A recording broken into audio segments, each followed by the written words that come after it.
రేవంత్ రెడ్డి గారు తెలంగాణ రాజధాని హైదరాబాద్ కదా, ఈ హైదరాబాద్ని ఎందుకు అమరావతి తీసుకుపోతే అయిపోతుంది కదా. అడ్వైజర్లు అందరూ వాళ్ళే, అంతా వాళ్ళే. మీకు దావోస్కి అక్కడిక్కడికి పోతానికి డబ్బులు అయితే 12 కోట్లు అట్లా అన్నీ రిలీజ్ చేసిర్రు. మీరు ఒక్కసారి ఇట్లా యాత్రలో పోతే ఇన్ని కోట్లు అయితే మన నిరుద్యోగుల జీవితాలు ఏమైతే? మీరు పోయిన కాడ ఎన్ని కంపెనీలు తీసుకొచ్చారు? దానివల్ల ఉపాధి తెలంగాణ బిడ్డలకు జరుగుతుందా? ఇంత డబ్బు పెట్టి తీసుకొని పోయి మీరు తెచ్చిన కంపెనీలు అంటారు. ఒకవేళ కంపెనీలు తెస్తే వాటిలో నార్త్ ఇండియన్స్కు తెలంగాణ ఇతరులకే వస్తున్నాయి, కానీ తెలంగాణలోకి రావట్లేదు. మీరు పోయేటటువంటి యాత్రలో మాత్రం తెలంగాణ బిడ్డలకు వచ్చినటువంటి ట్యాక్స్, ఇది ఎంతవరకు సమంజసం? ఈరోజు శ్రీతేజ చావు బతుకులలో ఉన్నాడు, అమ్మ చనిపోయింది, ఆడబిడ్డ గురించి మీకు గొంతెత్తినాం, మీది తప్పన్నాం, పోలీసు వాళ్ళ తప్పన్నాం, తర్వాత ప్రజలది తప్పన్నాం, టాకీస్ వాళ్ళ తప్పన్నాం. నలుగురిది తప్పే. దోషడి పాపంలో పిరికడి పాపం నలుగురుతుంది.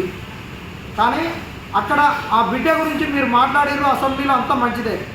కానీ మరి తెలంగాణలో మీరు వచ్చినాక 2 లక్షల ఉద్యోగాలు ఇస్తున్నారు, మరి చనిపోయిండ్రు. నగరకల్లి బిడ్డ చనిపోయింది, ఇంకొక బిడ్డ గ్రూప్ 4 రిజల్ట్ ఇచ్చిన జీఆర్ఎల్ అన్నప్పుడే చనిపోయింది గత నీ ప్రభుత్వం వచ్చిన 4 రోజులకే. మరి మరణాల గురించి ఎందుకు నువ్వు అట్లా మాట్లాడలేదు? మరి ఈరోజు గురుకులాలలో ఎస్సీ బిడ్డలు పాయిజన్ ఫుడ్ తిని చనిపోతున్నారు, మరి దీని గురించి ఎందుకు మాట్లాడట్లేవు? నిరుద్యోగులందరూ అశోక్ నగర్ వదిలి వెళ్ళిపోతున్నారు, వాళ్ళకు ఉద్యోగాలు రాకుండా ఆగమాగం అవుతున్నారు. 10 లక్షల మరి మీరు ఇచ్చేటటువంటి వడ్డీ లేని రుణాల గురించి ఎందుకు మాట్లాడట్లేదు? 50,000 మందికి ఉద్యోగాలు ఇచ్చిర్రు అన్నారు, ఆ ఉద్యోగాలు రానేటటువంటి వాళ్ళ పరిస్థితి ఏందని ఎందుకు చెప్పట్లేదు? ఈ అల్లు అర్జున్కి తీసుకొచ్చినటువంటి హైపు అల్లు అర్జున్ గారు చుట్టూ తిప్పుతూ నిజంగా నిరుద్యోగుల యొక్క 29 జీవో గురించి మీరు ఎందుకు దృష్టి పెట్టట్లేరు? నిరుద్యోగులు ఇంత కొట్లాడితే 29 జీవో గురించి నువ్వు ఎందుకు మాట్లాడట్లేదు? రేపు 26వ తారీఖు నాడు జడ్జిమెంట్ ఉన్నది. ఖతర్నాక్గా మేము చెప్తున్నాం. ఇక్కడ కనుక మీరు ఏ మేనేజ్మెంట్ చేసినా ఏం చేసినా కానీ ఊరుకునేదే లేదు. జడ్జిమెంట్లు మాకు కన్న ముంగడ కనిపిస్తున్నాయి. నీట్ ఎగ్జామ్లో ఒక క్వశ్చన్ తప్పు అయితే అక్కడ జడ్జిమెంట్ అనేటటువంటిది నీట్ మీద రివ్యూ చేయమని ఒక క్వశ్చన్ దానికి వచ్చే మార్కులు అందరూ చేయమని వచ్చింది, కమిటీ వేసిరు. దాని మధ్యలో మాకు వచ్చిన గ్రూప్ 1లో 14 క్వశ్చన్లకు సుప్రీంకోర్టు ఇట్లా తీసి పక్కన పడేసింది. ఏం కాదు పోనీ అన్నారు. నిన్న వచ్చినటువంటి క్లాట్ ఎగ్జామ్లో 2 క్వశ్చన్లకు సుప్రీంకోర్టు ఒక జడ్జిమెంట్ ఇస్తుంది, ఖచ్చితంగా దీని మీద మార్కులు ఇవ్వాలి, అందరికీ రిలిస్ట్ చేయాలన్నది. అవి 2 అకాడమిక్ ఎగ్జామ్స్. మా ఎగ్జామ్ అనేటటువంటి ఒక జీవనానికి సంబంధించినటువంటిది, మేము ఇంత ఉపాధిని పొందేటటువంటిది. ఇక్కడ ఏం జరిగింది, ఎందుకు జరుగుతుంది? మీరు తెలంగాణ ప్రభుత్వం తెలంగాణలో ఇక్కడ వాళ్ళ అన్న ఇక్కడ చేస్తుంటే, వాళ్ళ తమ్ముడు చేస్తుంటే, వాళ్ళ అన్న ఇక్కడ సుప్రీంకోర్టు జడ్జి అయినప్పుడు ఒక నైతికంగా తెలంగాణ బిడ్డలు ఉన్నటువంటి ఒక తెలుగువాడు ఉన్నటువంటి బెంచ్ మీదకి మీరు ఎట్లా తీసుకుపోయారు? మీరు రాజ్యాంగం గురించి పదే మాట్లాడుతున్నారు, 29 జీవో గురించి ఎందుకు మాట్లాడరు? 29 జీవోను బెషరత్తుగా మీరు కోర్టుకు సంబంధం లేకుండా ఎందుకు రద్దు చేయరు? వీటన్నిటి గురించి ఎందుకు మాట్లాడు? ఇవాళ ఎస్సీ ఎస్టీ బిడ్డలు చనిపోయినటువంటి దాన్ని సైడ్ ట్రాక్ అయిపోయింది, రైతు రుణమాఫీ సైడ్ ట్రాక్ అయిపోయింది, రైతులు ఇచ్చేటటువంటి రైతు భరోసా అటు ఇటు పోయింది, కౌలు రైతులు అటు ఇటు అయిపోయింది, అన్నీ అటు ఇటు అయిపోయేటట్టు చేసి మొత్తం ఇవాళ అల్లు అర్జున్ చుట్టూ తిప్పుతున్నారు. ఇక్కడ బీజేపీ వాళ్ళకు కూడా మేము అడుగుతున్నాం సూటిగా, కిషన్ రెడ్డి దాని మీద స్పందిస్తాడు, అందరూ స్పందిస్తారు. 29 జీవో మీద నువ్వు ఎక్కడ పోయినావు కిషన్ రెడ్డి గారు అంటున్నావు? ఇవాళ నీ కోట్లేసిన తెలంగాణలో కదా. ఆ రోజు ఆంధ్రోడు వీడియన్ సినిమాలు తెలంగాణ యాసను భాషను మొత్తం కించపరిచినోడు అన్నారు. ఇవాళ ఆంధ్రోని సినిమా గురించి ఎందుకు ఇంత ఒత్తాసు పలుకుతున్నారు? పోనీ సినీ ఇండస్ట్రీ ఇక్కడ ఓనికి ఏమైంది? ఆ భూములలో మా రెసిడెన్షియల్ కానీ గురుకులాలు కానీ అన్నీ కట్టించుకోరి, మంచి ఇంటర్నేషనల్ స్కూల్ కట్టిరి, వాళ్ళు ఉండి ఉపాధి ఎవరికి ఇస్తున్నారు? తెలుగు ఇండస్ట్రీ పోతుంది అనేదో కొత్తది లేవనెత్తుతున్నారు. వచ్చేటటువంటి ఇక్కడ ఉన్నటువంటి సాఫ్ట్వేర్ ఇండస్ట్రీలో మాకు గతి లేదు తెలంగాణ బిడ్డలకు. ఫిలిం ఇండస్ట్రీలో ఉన్నదా? ఫిలిం ఇండస్ట్రీ మొత్తం ఆంధ్రాని గుర్త వాని చేతుల్లోనే ఉంది, వాని ఆధిపత్యంలోనే ఉన్నది. దీని గురించి అందరూ మెలకలు పెడుతూ కోడిగుడ్డు మీద ఇక్కడ పీకినట్టు పీకి ఉన్న సమస్యలను పక్కన పడేస్తున్నారు. బెషరత్తుగా కాంగ్రెస్ వాళ్ళు సిగ్గు తెచ్చుకొని ఈరోజు 29 జీవోను బెషరత్తుగా మీరు రద్దు చేయాలి. ఖబర్దారు చెప్తున్న కాంగ్రెస్ నాయకులారా, 29 జీవో మీద అటు ఇటు అయితే మాత్రం మీ ఇల్లు ముట్టడిస్తాం. 29 జీవోను ఏమైనా కానీ మీరు ఖచ్చితంగా 29 జీవోని ఎత్తేసి 55 ప్రకారమే మళ్ళీ ఒక్కసారి మెయిన్స్ కండక్ట్ చేయాలి. కానీ మీరు కనుక సంఖ్యలు అయితే ఎగిరేసుకుంటే ఊపుకునేది లేదు. ఏ సాధించడానికి మీరు విజయ సభలు నిర్వహిస్తున్నారంటున్నాం. ఈ తెలంగాణను గోస పట్టిస్తూ తెలంగాణను ఆంధ్రమయం చేస్తూ అన్ని కుట్రకోణంతో చేస్తున్నటువంటి ఈ కాంగ్రెస్ వాళ్ళు తల దించుకోవాలి. ప్రతిపక్షాలు కూడా అది ట్రాపులలోకి పోతూ అల్లు అర్జున్ చుట్టూ ఉండే రాజకీయాన్ని మీరు ఎండగట్టాలి. ఇవాళ ఒక బిడ్డ చనిపోయింది, ఆ బిడ్డ యొక్క సూసైడ్ నోట్ను కూడా బయటికి వేయలేదు. ఈ తెలంగాణ మరణాలు కనిపించట్లేదు. కానీ ఒక రాజకీయానికి అవకాశం ఉన్నటువంటి అంశంలోనే వీళ్ళు చేస్తున్నారు. ఎద్దుకు పుండు అయితే కాకులకు పండుగ అన్నట్టు అల్లు అర్జున్ విషయాన్ని అందరూ కాకి పడుచు తిన్నట్టు తిని లాభం పొందాలని వస్తున్నారు. కానీ నిజంగా ఈ అంశంతో తెలంగాణకు మేలు చేకూర్చేటట్టు ఎవడు కూడా మాట్లాడట్లేదని మా నిరుద్యోగుల అభిప్రాయం.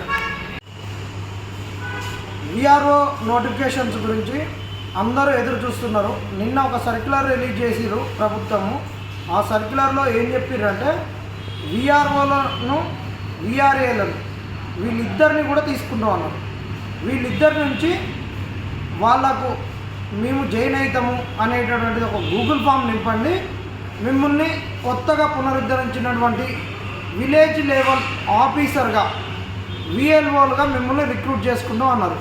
అంటే విఆర్ఓ పోస్టును విఎల్ఓగా మార్చిర్రు. అట్లా చేసుకున్నాం అని చెప్పారు. నిజంగా ఇది ఒక డిపార్ట్మెంట్లో రద్దు చేయకుండా ఒక కొత్త పోస్టును క్రియేట్ చేసినప్పుడు వీళ్ళను వేరే పోస్టులలో ఉన్న వాళ్ళను ఆ వ్యవస్థ నుంచి తీసుకోవచ్చా? గతంలో విఆర్ఓ వ్యవస్థను రద్దు చేసిరు కాబట్టి అక్కడ ఉన్నటువంటి ప్రభుత్వ ఉద్యోగులను వాళ్ళకున్న క్వాలిఫికేషన్స్ని బట్టి వేరే డిపార్ట్మెంట్లలో వాళ్ళ ఇంట్రెస్ట్ని బట్టి ఉద్యోగాలు ఇచ్చారు. కానీ ఇప్పుడు విఎల్ఓ వ్యవస్థకు వేరే డిపార్ట్మెంట్లలో ఉన్నటువంటి వాళ్ళు ఈ డిజిగ్నేషన్ అనేది కొత్తది. ఇక్కడ ఉన్నటువంటి వాళ్ళను పేరు మార్చారు, అక్కడ వేరే వాళ్ళని తీసుకొని రావచ్చా? ఇది చట్టబద్ధంగా ఎంతవరకు కరెక్ట్ అనేటటువంటిది నిరుద్యోగులారా మీరు నన్ను ఊకే ఫోన్ చేసి అన్న ఏమవుతుంది ఏంది ఎట్లా అని ఊకే అడగకండి. దయచేసి అందరూ చదువుకున్నటువంటి వాళ్ళే, అందరూ నాకన్నా కూడా తెలియగల వాళ్ళు ఉన్నారు, నాకన్నా కూడా చేసేటటువంటి వాళ్ళు ఉన్నారు. మీరందరూ కూడా దయచేసి మీకేం చెప్తున్నాం అంటే సర్వీస్ మ్యాటర్స్లో ఉన్న అడ్వకేట్స్ దగ్గరికి వెళ్ళి దయచేసి అక్కడికి వెళ్ళి మీరు అడగండి. అన్నా సార్ ఇది ఏంటి, ఈ గతంలో ఈ జీవో ద్వారా దీనిని రద్దు చేసారు విఆర్ఓ వ్యవస్థను, కొత్త పోస్ట్ అప్పుడు వాళ్ళని వేరే దగ్గర పెట్టి ఇప్పుడు ఉన్నటువంటి అప్పుడు విఆర్ఓ ఉంది, ఇప్పుడు విఎల్ఓ ఉంది, వాళ్ళని ఏ విధంగా తీసుకోవచ్చు, ఇది చట్టబద్ధంగా కరెక్టేనా కాదా, ఇది ఒక విషయం తెలుసుకుంటే మనం చట్టపరంగా ఏమైనా కేసులు వేసేది ఉంటే వేయచ్చు. దాని తర్వాత ఏదైనా ఏం చేయాలన్నా కొట్లాడితే తెలంగాణ వచ్చింది. కొట్లాడితే డిఎస్సి వాళ్ళు గ్రూప్ 2 పోస్ట్పోన్ చేసుకున్నారు, పోస్టులు పెంచమంటే పోస్ట్పోన్ చేశారు. కొట్లాడి అన్ని సాధించుకున్నాం. కానీ కొట్లాడి ఈ కాంగ్రెస్ గవర్నమెంట్లో గ్రూప్ 2 గ్రూప్ 3లో పోస్టులు పెంచుకోలేకపోయినాం, గ్రూప్ 1 ఇన్ని అవకతవకలు జరుగుతుందో చేసుకోలేకపోయినాం. కానీ నిరుత్సాహపడకుండా ఇప్పటికైనా నా ప్రభుత్వానికి ఇప్పుడు ఎన్నికల వేళ గ్రామీణ స్థాయిలో ఎన్నికలు ఉన్నాయి, స్థానిక సంస్థల ఎన్నికలు ఉన్నాయి. దీనిని దృష్టిలో పెట్టుకొని నిరుద్యోగులందరూ కూడా కదం దొక్కి పోరాడితే తప్ప మన ఉద్యోగాలు మనకు రావు. ఖచ్చితంగా పోరాడాలి. ప్రతి ఒక్కళ్ళు ఎన్ని రోజులు గొంతు చించుకున్నా కానీ బయటికి రావట్లేదు. ప్రతి ఒక్కరు ఇప్పుడు బయటికి రాండి. జిల్లా స్థాయిలలో, నియోజకవర్గ స్థాయిలలో, మీ లైబ్రరీలలో వీడియోలు చేసి రిప్రజెంటేషన్స్ మీ దగ్గర ఉన్న ఎమ్మెల్యేలకు, ఎమ్మెల్సీలకు, జెడ్పీటీసీలకు కనిపించిన కాంగ్రెస్ వాళ్ళకి అందరికీ ఇవ్వండి. ఇచ్చి ఆ వీడియోలను సోషల్ మీడియాలో వైరల్ చేయండి. రేపటి నుండి మీకు నచ్చినట్టు చేయండి. రేపు క్రిస్మస్ పర్వదినాన చర్చికి వెళ్ళి ప్రార్థన చేయించండి పాస్టర్లతో, మాకు విఆర్ఓ ఉద్యోగాలు రావాలని, నోటిఫికేషన్ రావాలని. ఈ విధంగా వినూత్నంగా అన్ని చేసినప్పుడే వస్తాయి. ఆ కార్యాచరణకు సిద్ధంగా అండి. మీకు తోసిన రీతిలో పోరాటం ప్రారంభిస్తే తప్పితే ఈ కాంగ్రెస్ చలించదు. దున్నపోతు మీద వర్షం పడ్డట్టే ఉంది. కాబట్టి చలించి తొందరగా కార్యక్రమానికి పూనుకుంటే తప్ప మనకు న్యాయం జరగదు. దీని వైపుకు మీరు అడుగులు వేయమని కోరుకుంటున్నాం.